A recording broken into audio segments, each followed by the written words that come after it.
할렐루야. 제 가운에 걸쳐져 있는 이 보라색 후드 그리고 보라색 초, 여러분 들어오시면서 보신 또 이 앞에 있는 성탄절 장식, 이 모든 것들이 대강절이 시작되었음을 우리에게 알려주고 있습니다. 대강절 매년 말씀드린 것처럼 성탄절 바로 앞주간 4주를 대강절 그러지 않습니까? 대강, 기다리며 준비한 절기, 예수님의 오심을 기다리며 준비한 그런 절기입니다. 우리는 이미 2000년 전에 탄생하신 예수님, 초림의 예수님 그렇게 얘기하죠. 그 초림의 예수님과 앞으로 다시 오실 예수님, 재림하실 예수님을 기다리는 그 중간 지점에서 살고 있는 성도들입니다. 이 중간 지점에 살고 있는 우리가 알아야 될 중요한 것이 있습니다. 바로 그것은 바울이 11절에서 너희가 이 시기를 알거니와 이렇게 말하였는데, 바로 이 시기를 아는 겁니다. 이 시대를 아는 것입니다. 여러분, 바울이 말한 이 시기가 언제를 가리키는 겁니까? 이 시기는 바로 예수님의 재림을 통하여 이루어질 종말의 날을 가리키는 것입니다. 그리고 이어서 이제 우리의 구원이 처음 믿을 때보다 가까웠음이라 그랬는데, 우리의 구원은 종말의 때, 즉 예수님의 재림하실 때 있을 구원의 완성을 가리킵니다. 처음 믿을 때는 우리가 예수 믿고 의롭다 칭함을 받은 칭의의 때를 가리키는 것입니다. 성경은 종말의 때에 일어나는 현상에 대해서 여러 가지로 설명하고 있습니다. 이것을 가리켜서 종말의 징조다, 사인이다, 그렇게 얘기합니다. 요한계시록에 자세히 기록이 되어져 있고, 특히 교회력으로 오늘 복음서의 본문이 마태복음 24장입니다. 그 24장을 소묵시록 그렇게 얘기하는데, 거기에서도 예수님이 종말에 대해서 직접 말씀하신 내용이 나오고 있습니다. 거기에 보면 종말의 징조로서 난리가 생기고 전쟁, 지진, 천재지변, 기근, 인간성의 타락, 세계 선교, 이런 것들이 소개되고 있는 것을 보게 됩니다. 예수님 말씀하십니다. 이런 현상들을 보면서 이 시기를 알아야 된다는 것입니다. 바울도 똑같이 이 시기를 알아야 된다고 얘기하고 있습니다. 그런데 여러분, 예수님께서 재림하시는 종말도 중요하지만, 개인적으로 보면은 예수님께서 재림하시기 이전에 개인적인 종말이 있습니다. 그래서 이 종말에는 두 가지가 있다고 얘기합니다. 우주적인 종말, 다른 말로 역사적인 종말이라고 얘기합니다. 역사적인 종말이 있고 개인적인 종말이 있다. 역사적인 종말은 역사적으로 계속 흘러서 예수님께서 재림하실 때 오게 되는 종말을 가리킵니다. 거기에 비해서 개인적인 종말인데, 개인적인 종말은 뭐냐? 바로 죽음입니다. 우리가 시대를 분별하면서 재림의 때가 다가오고 느끼는 것도 중요하지만, 개인적으로도 마지막 순간이 다가오고 있음을 느낄 줄 알아야 된다는 것입니다. 시편 90편을 보면 하나님의 사람 모세의 기도, 이런 제목이 붙어 있는데 12절 보면 이런 말씀이 나옵니다. 우리에게 우리 날 계수함을 가르치사 지혜로운 마음을 얻게 하소서. 제가 이 말씀 그대로 계수해 봤습니다. 제 날을, 제가 지금까지 살아온 날이 며칠이나 되나 계산해 봤습니다. 그랬더니 23,672일 제가 살아온 날이, 윤년도 다 계산했기 때문에 하루 이틀 오차가 있을지 모르지만 거의 정확합니다. 이제까지 제가 살아온 날이 23,672일. 계수해 보니까 그래요. 제가 앞으로 얼마를 더 살 건가, 앞으로 남은 날을 또 계수해 봤습니다. 그랬더니 앞으로 제가 80까지 산다면 5,544일이 남았습니다. 90살까지 살면은 9,198일이 남았고, 100살까지 산다면 12,849일이 남았습니다. 제가 자주 여러분에게 강조하죠. 지금은 100세 시대다. 그러니까 100세까지 살 거로 알고 준비하라. 자주 얘기하는데 저도 100살까지 산다. 계산해 봐도 결국 지금까지 살아왔던 것의 절반 정도밖에 안 남았습니다. 굉장히 많은 삶의 날이 남아있는 것처럼 보이는데 가만히 성경 말씀대로 계수해 보면 아니에요. 여러분 어떻습니까? 얼마 남았습니까? 그런데 문제는 지금 이렇게 계수할 수 있는 것도 건강에 문제가 없을 때 그렇게 계수할 수 있다는 거예요. 이 세상 떠날 때까지 사고를 당하지 아니하고 중병에 걸리지 않을 때, 그런 특별한 일이 일하지 않을 때 가능하다는 얘기입니다. 다른 말하면 실제로는 제가 80까지, 90까지, 100까지 계수를 했지만 실제로면 그날은 훨씬 적을 수도 있다는 겁니다. 얼마 전에 2번의 장례식을 집례한 가운데 제 마음이 착잡하다 할까, 좀 우울하다 할까, 좀 그랬습니다. 한 분 저와 같은 58년 개띠 동갑입니다. 딱 6일 먼저 저보다 이 세상에 오신 분이에요. 거의 비슷한 때 이 세상에 태어나서 같은 시대를 이제까지 살아왔던 분입니다. 두 주에 또 한 분 장례식이 있었는데 저보다 한 2년 반 정도 더 사셨던 분입니다. 역시 저 비슷한 시대를 살았던 분들입니다. 다 80, 90, 100까지 가는 게 아니에요. 일본이라는 나라를 세계적인 장수국가 그렇게 얘기하는데 이 장수국가, 이 고령화가 굉장히 이루어진 그런 나라다 보니까 그 나라에 유행하는 새로운 나이 계산법이 있습니다. 그 계산법이 뭐냐면 실제 우리의 나이가 어느 정도냐, 자기 나이에다가 0.7을 곱하면 실제 나이가 된다는 겁니다. 요즘 사람들 옛날보다 훨씬 젊게 살고 있지 않습니까? 겉으로 볼 때도 옛날 60대하고 지금 60대 영 다르죠. 옛날 60대면 할아버지 그랬었는데 지금 60대 할아버지라고 합니까? 육체적으로 봐도 정신적으로 봐도 실제 옛날 생각하던 나이하고는 달라요. 그래서 이 나이, 자기 나이에다 0.7 곱하면 어떻게 되냐면은 지금 현재 60세인 사람은 42살이라는 겁니다. 70세인 사람은 49살, 80세는 56세, 90세는 63세, 100세는 실제 나이는 70세로 봐야 된다는 거예요. 우리 머릿속에는 아직도 평균 수명이 60세였던 그때의 사고, 그때의 생각이 남아 있습니다. 그래서 우리가 갖고 있는 고정관념이 뭡니까? 20, 30대가 청년이고 40, 50대가 중년이고 60세 이상은 노년이다. 그래서 60세가 되어지면 노쇠한 몸을 생각하게 되고 여러 가지 상실하게 되는 것, 고통과 의존, 이런 것이 머리에 떠오르도록 그게 의식화가 되어진 겁니다. 그런데 노년학자들은 이 계산법에 따라서 얘기할 때 지금 현재 70대가 됐다 할지라도 1960년대로 가보면 50대와 비슷한 삶을 살고 있다는 거예요. 그래서 저도 이 계산법에 따르면 지금 45.5세입니다. 저와 비슷한 시대를 살았던 두 분 보냈다 했잖아요. 다시 말해서 제 또래의 세상을 떠나신 분들은 실제적으로는 40대 개인적인 종말을 맞이했다는 것입니다. 100세 시대라고 해서 다 100세까지 가는 것이 아니라 훨씬 그날이 빨리 올 수 있다는 겁니다. 그런데 더 큰 문제가 있습니다.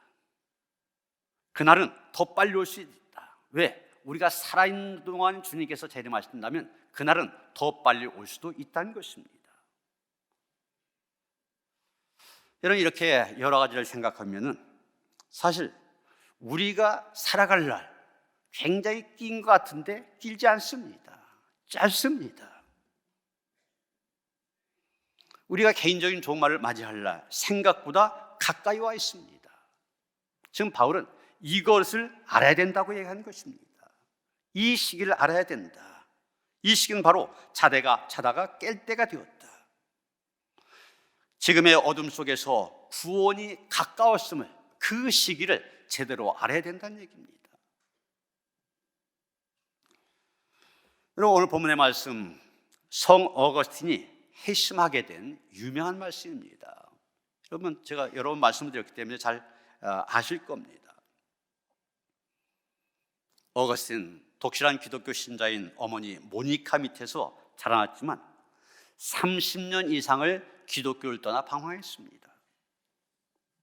기독교엔 진리가 없고 만이교, 이방 종교에만 진리가 있다고 생각해서 거기에 깊이 빠졌습니다.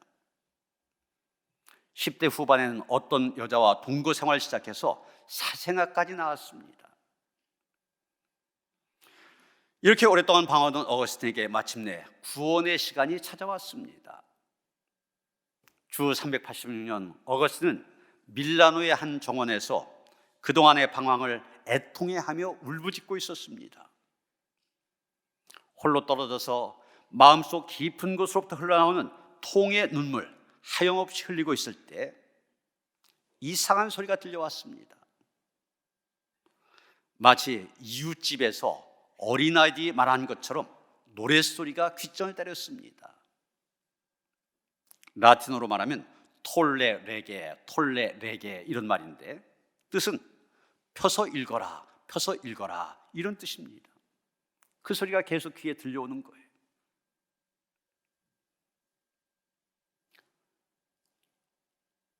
흘러나온 눈물을 그치고 즉시 자기 앞에는 성경책을 펴서 읽었습니다. 그 말씀이 바로 오늘 본문 중에 있는 말씀, 로마서 13장 13절 14절 말씀이었습니다. 낮에와 같이 단정히 행하고 방탕하거나 술 취하지 말며 음란하거나 호색하지 말며 다투거나 시기하지 말고 오직 주 예수 그리스도로 옷 입고 정욕을 위하여 육신의 일을 도모하지 말라. 이 말씀을 읽는 순간 어거스틴의 마음엔 강한 확신의 빛이 들어오게 되고 모든 의심의 그림자는 흔적도 없이 사라지게 됩니다. 이런 극적인 회심을 경험한 다음 어거스틴 세례를 받고 기독교인으로 새로 태어났습니다. 여러분, 이 어거스틴이 없이는 오늘의 기독교를 얘기할 수 없을 겁니다. 이 어거스틴이 기독교 신학에 끼친 영향 말로 다 할 수 없습니다. 오간 모든 시대에 기독교 신학의 기초를 형성한 사람이 바로 어거스틴입니다. 그 이외에도 많은 신학자들이 나왔지만 그 이외의 모든 신학, 그저 어거스틴의 신학에 대한 주석이다 이렇게 말할 정도로 기초를 놓은 사람입니다. 오늘 대강절 첫째 주일 예배를 드리면서 우리는 이 어거스틴의 절박했던 심정을 먼저 상상해 봐야 될 것입니다. 어머니가 그토록 오랫동안 눈물 흘리며 아들이 돌아오기를 기도하였지만 어거스틴 페르시아의 이방 종교인 마니교에 깊이 빠져 있었습니다. 10대 후반 어린 나이에 여자를 알아 결혼도 하지 않은 채 거의 15년 동안 동거 상태에 있었습니다. 어거스틴 한편은 거짓 종교에 빠져 영혼이 어두워졌습니다. 다른 한편은 정욕에 빠져 타락했습니다. 이렇게 갈 바를 알지 못하고 방황하던 어거스틴, 하나님께서 불러주셨는데 그 말씀이 바로 오늘 본문의 말씀인 것입니다. 11절 보면 바울은 말합니다. 또한 너희가 이 시기를 알거니와 자다가 깰 때가 벌써 되었으니. 바로는 여기서 자다가 깰 때라고 하는 표현을 썼습니다. 자다가 깰 때, 바로 하나님의 구원이 임하는 바로 그 시간을 이렇게 표현하고 있는 것입니다. 이런 성경에서 잔다고 하는 것은 영적인 긴장이 풀어진 상태를 의미합니다. 영적인 긴장이 풀어져 있는 상태, 사탄이 공격하기 가장 좋은 때입니다. 여러분, 군대에 보면 전방 GOP 부대라고 있습니다. 여러분 보시는 것처럼 휴전선을 지키는 부대, GOP 부대라 그렇게 얘기하는데, 여기에서 근무한 병사들이 보초를 설 때 항상 머릿속에 숙지해야만 되는 수칙이 있습니다. 그게 뭐냐면 졸면 죽는답니다. 졸면 죽는다. 보초 서다가 졸면 간첩이 그때를 틈을 이용해서 넘어오면 속수무 책입니다. 보초 이스람 하나 철조망이 뚫리고 큰일 나게 된 것입니다. 잠든 상태, 그게 위험한 것입니다. 공격의 기회를 주는 거예요. 마찬가지로 사탄은 우리가 어두운 죄악의 밤에 잠자고 있을 때 공격해 옵니다. 이제 하나님께서 우리를 구원하는 시간이 가까워져 왔으므로 우리는 잠에서 깨어나야 됩니다. 밤이 깊은 만큼 새벽이 가까워져 왔습니다. 잠에서 깨야 될 시간입니다. 밤이 깊고 새벽이 가까워져 잠에서 깨어날 때가 되었으면 이제 우리는 어떻게 해야 됩니까? 사도 바울은 두 가지 정반대의 비유를 사용해서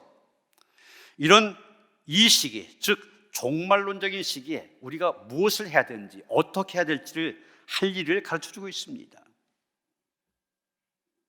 정반대된 비유라 했잖아요.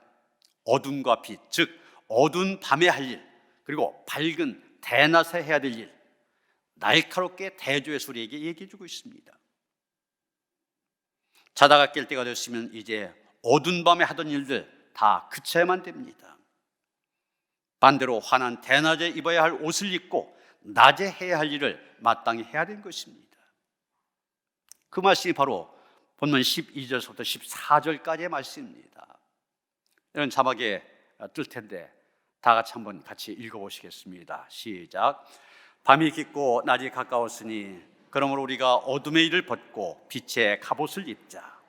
낮에와 같이 단정히 행하고 방탕하거나 술 취하지 말며 음란하거나 호색하지 말며 다투거나 시기하지 말고 오직 주 예수 그리스도로 옷 입고 정욕을 위하여 육신의 일을 도모하지 말라.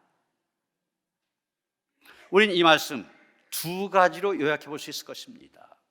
첫째는 어둠의 일은 벗어 던져야 된다는 겁니다. 지금은 자다가 깰 때가 되었으니 어둠 속에서 하던 일 중단해야 된다는 것입니다. 여러분, 세상의 모든 죄악과 음모들 주로 남이 보지 않는 어두운 밤에 일어납니다. 그런데 그 어둠 속에서 일어난 일들, 어둠 속에서 사람이 행한 일도 어떤 것들이냐? 바울이 그것을 얘기하고 있는 대표적인 것들, 어두운 밤에 하는 대표적인 일들을 얘기하고 있는데, 제일 먼저 방탕을 얘기합니다. 호사스러운 술잔치를 열어서 흥청망청 노는 것 얘기하는데 그거 그만둬야 된다는 겁니다. 그리고 술 취한 것도 중단하라고 얘기합니다. 또한 음란과 호색에서부터 벗어나야 된다고 얘기하고 있습니다. 다투는 일, 영어 성경에는 quarreling 이렇게 번역해 놓았는데 말다툼을 가리킨 겁니다. 말다툼을 하지 말아야 된다. 그리고 시기한 마음도 버려야 된다는 것입니다. 지금 바로 자다가 깰 때가 되었다. 그러니까 이 모든 어두운 밤에 행하던 일들 다 벗어 던져야 한다는 것입니다. 미국 코넬 대학에서 개구리를 가지고 실험을 하였습니다. 이런 개구리를 저렇게 비커에 뜨거운 물을 담고 그 비커에 뜨거운 물이 담겨진 비커에 개구리를 집어넣으면 이 개구리가 펄쩍 뛰어올라 달아납니다. 놀래서 뜨거우면서. 그런데 이 찬물이 담긴 비커 속에 개구리를 집어넣습니다. 그러면 찬물 속에서 여유 있게 헤엄치며 놉니다. 잠시 후 거기에다가 조금씩 가열을 하기 시작합니다. 한 0.1도 정도, 표시가 안 날 정도 서서히 가열합니다. 그럼 개구리는 전혀 뜨거워지는 것을 느끼지 못하고 자유롭게 헤엄을 칩니다. 한 서너 시간 지나면은 개구리 어떻게 됩니까? 하얀 배를 하늘로 향한 채 물 위에 둥둥 떠 있게 됩니다.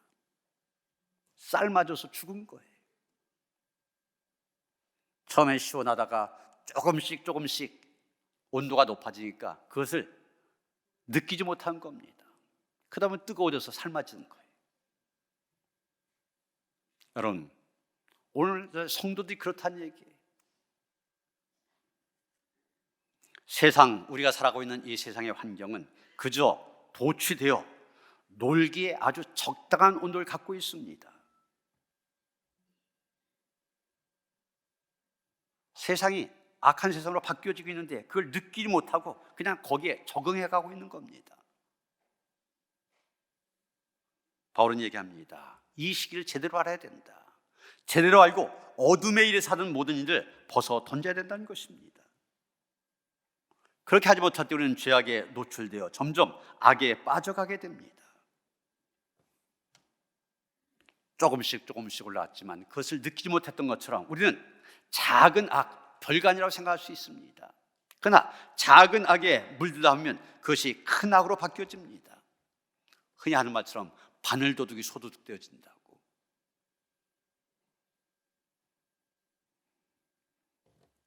우리는 작은 악에도 물들지 않도록 조심하고 혹시라도 작은 실을 범할 때 철저히 회개해야 됩니다. 회개는 돌아서는 거 아닙니까? 빠져나온 거 아닙니까?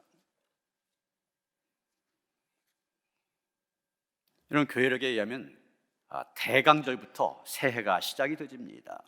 그렇다면 오늘은 새해 첫 주일에 해당이 되어지는 것입니다.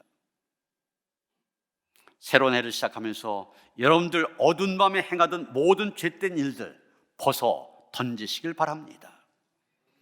더 이상 흥청망청 노는 일에 빠져서는 안 됩니다. 술 취하여 실수한 일이 있어서도 안 됩니다. 음란, 호색도 버려야만 됩니다. 다른 사람과 다투는 일, 이웃의 잘된 일에 시기, 질투한 마음 다 버려야 됩니다. 왜 그렇습니까? 지금은 자다가 깰 때가 되었기 때문입니다. 그럼 이제 자다가 깰 때가 되어 어둠의 일을 벗어던진 다음 그 다음 우리는 어떻게 해야 됩니까? 두 번째 해야 될 일은 빛의 갑옷을 입는 일입니다. 예수 그리스도로 옷 입는 일입니다.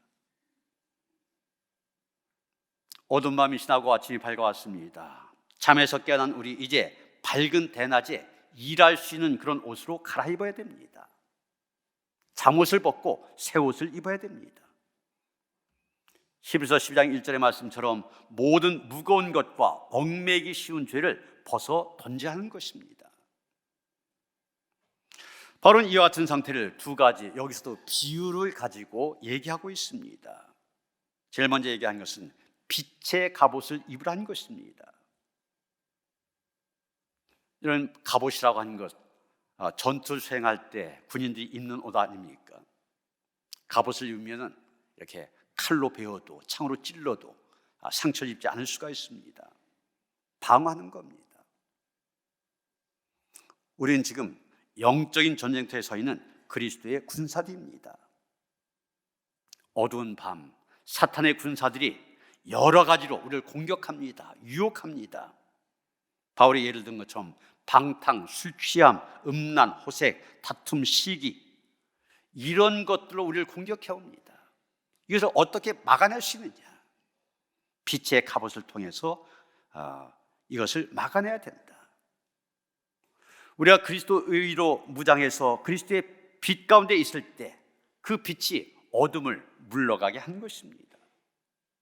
예수님이 말씀하신 것처럼 어둠이 빛을 이겨본 적이 없지 않습니까? 어둠을 이긴 것은 오직 빛입니다. 그래서 빛의 갑옷을 입어야 된다는 얘기예요. 에베소 5장 9절에 보면 사도 바울은 빛의 열매는 모든 착함과 의로움과 진실함에 있느니라 이렇게 말하고 있습니다. 빛의 열매를 맺는 것이 빛의 갑옷을 입는 것인데 그 빛의 열매는 착함, 의로움, 진실함에서 나타난다는 것입니다. 착함, 히라보 언어로 아가토스네 이런 말인데 마음이 곧바르게 서 있는 상태를 말합니다. 의로움, 디카우스네라고 얘기하는데 정의로운 것을 말합니다. 진실함, 알레세이아 그러는데 진리를 가리킵니다. 이 착함과 의로움과 진실함의 갑옷을 입을 때 우리는 어둠과 싸워서 승리할 수 있다는 것입니다. 그다음 두 번째로 예수 그리스도로 옷 입어야 됩니다. 자다가 잠에서 깬 우리는 무엇보다도 그리스도 예수로 무장을 해야만 됩니다. 그럴 때 우리는 어두운 밤에 하던 일들, 즉 정욕을 위하여 육신의 일을 도모한 상태로부터 자유로워질 수 있는 것입니다. 그런데 이런 것들 영적인 일이기 때문에 우리의 힘만 갖고는 할 수가 없습니다. 이겨낼 수가 없습니다. 그래서 예수님이 도와주셔야 되는 겁니다. 사도 바울은 고린도서 5장 17절에서 이렇게 말합니다. 그런즉 누구든지 그리스도 안에 있으면 새로운 피조물이라. 이전 것은 지나갔으니 보라 새 것이 되었도다. 그리스도 안에 있는 것, 이것이 바로 예수 그리스도로 옷 입는 것입니다. 그럴 때 우리는 새로운 피조물이 되어질 수 있다.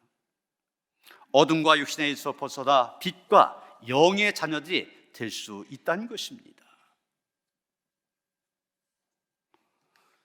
이런 종교개혁가 마틴 루터, 이 사람 원래 법조인이 되려고, 요즘 말하면 판사, 검사, 변호사 이런 법조인이 되려고 법학을 공부했던 사람입니다.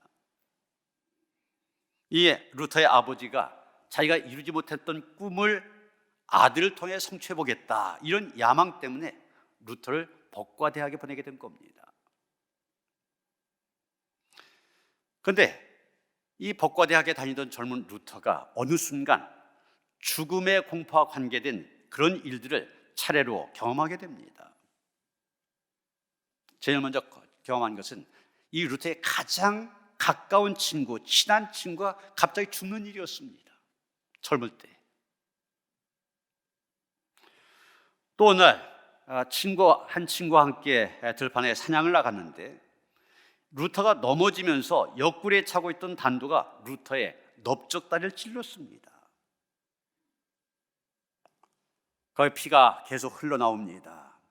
그랬더니 친구가 루터를 나무에 기대게 해서 다리를 공중 높이 들게 하고 손으로 상처 부위를 눌러서 지혈을 시켰습니다. 그런 다음에 루터를 혼자 내버려둔 채 다른 사람, 도와줄 사람을 데려오기 위해서 어디론가 사라졌습니다. 이때 혼자 남아서 이 루터는 죽음이 자기 곁에 있다는 사실을 체감하게 됩니다. 그러다 루터의 마음을 결정적으로 뒤흔들어 놓은 사건은 천둥과 번개였습니다. 어느 날 길을 걷고 있는데 천둥, 번개를 동반한 억수 같은 비가 내려 꽂히기 시작합니다. 퍼붓기 시작하는 거예요. 이때 죽음의 공포에 사로잡힌 루터는 무릎을 꿇고 하나님께 기도합니다. 하나님의 도움을 구하는 긴박한 기도를 올렸습니다. 그 기도의 내용은 자기를 살려주시기만 하면 무조건 수도원에 들어가서 수도사가 되겠다, 이런 기도였습니다. 이런 여러 가지 경험을 통하여 루터는 결국 앞길이 보장된 이 법조인의 길을 포기하고 그 즉시 엄격하기로 소문난 어거스틴 수도원에 들어가게 됩니다. 세상 모든 부귀영화의 길 포기하고 카톨릭 수사가 되었던 것입니다. 여러분, 루터에게 천둥과 번개가 내려치던 바로 그 순간 어두컴컴한 밤에 자다가 깨어날 때였던 것입니다. 다른 사람에게나 찾아오는 죽음이 바로 자기 자신의 것이 될 수 있다는 사실을 깨달은 순간이 바로 그가 깨어난 순간입니다. 여러분, 누구나 어거스틴이나 또 루터처럼 그런 극적인 체험, 신비적인 체험 다 하는 것이 아닙니다. 이런 분들 분명 자기의 의지와는 상관없이 하나님께서 불러주셔서 하나님의 사람이 되게 한 특별한 사람들입니다.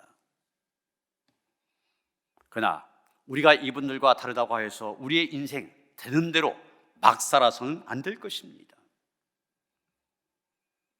우리가 살아가고 있는 지금 이 시간이 어거스틴이나 루터를 사로잡았던 것과 마찬가지 그런 구원의 시간이 되게 해달라고 기도해야 됩니다. 그래서 하나님의 은혜 가운데 우리에게 주어진 매 순간순간 의미 있고 축복된 시간으로 만들어 가야 할 것입니다. 사랑하는 성도 여러분, 지금이 어느 때입니까? 자다가 깰 때입니다. 잠에서 깨어나 어둠 속에서 하던 모든 일들 깨끗이 청산해야만 됩니다. 하나님과 사람들 앞에서 잘못했던 일들, 게을렀던 일들, 하나님과 이웃의 마음을 아프게 했던 일들, 그런 잘못된 일이 되풀이되어서는 안 됩니다. 되풀이하지 말아야 됩니다. 그리고 빛의 갑옷 예수 그리스도로 옷 입고 오직 하나님께서 기뻐하신 그 일들만을 이루어가는 데 쓰임받는 그런 성도들 되어주시기를 주님의 이름으로 축원합니다. 하나님, 어둠 속에서 잠에서 깨어나기를 원합니다. 우리의 눈이 열려져서 이 시기를 바로 보게 하시고 알게 하여 주시옵소서. 그래서 어둠의 일 벗어 던져버리게 하시고 오직 빛의 갑옷을 입고 예수 그리스도로 옷 입고 하나님께서 우리를 위하여 준비하신 그 선한 길, 아름다운 길, 구원의 길 힘써 달려갈 수 있도록 인도하여 주시옵소서. 예수 그리스도 이름 받들어 기도하여 싸움나이다. 아멘.